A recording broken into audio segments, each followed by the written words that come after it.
আসসালামু আলাইকুম রহমতুল্লাহি ওয়া বারাকাতুহু। সৌদিগামী এবং সৌদি যাওয়ার জন্য যারা প্রস্তুত এবং যাদের ভিসা হচ্ছে কিংবা হবে, যারা মেডিকেল করছেন, পুলিশ ক্লিয়ারেন্স করছেন, তাদের জন্য এটা অত্যন্ত দুঃখ ভারাক্রান্ত নিউজ।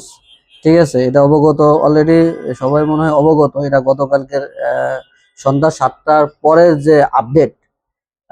আমি বিভিন্ন কাজে ব্যস্ত থাকার কারণে ভিডিও মেক করা হয়নি।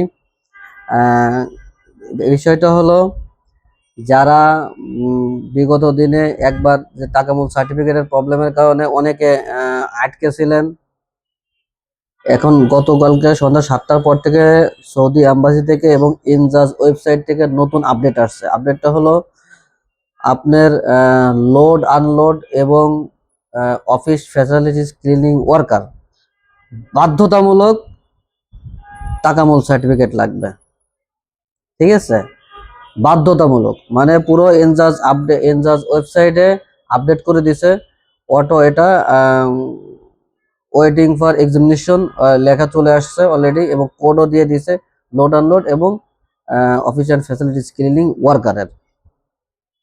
এবার যাদের ভিসা তোলা আছে, অনেকের প্রশ্ন যে যাদের ভিসা তোলা আছে তাদের কি হবে, কিংবা যাদের আগে মুফা করা আছে কিংবা মেডিকেল করা আছে, এগুলো কি হবে ভাই? এগুলো কি হবে, এম্বাসি থেকে পরবর্তী নির্দেশ না দেওয়া পর্যন্ত কিছুই বলা যাবে না।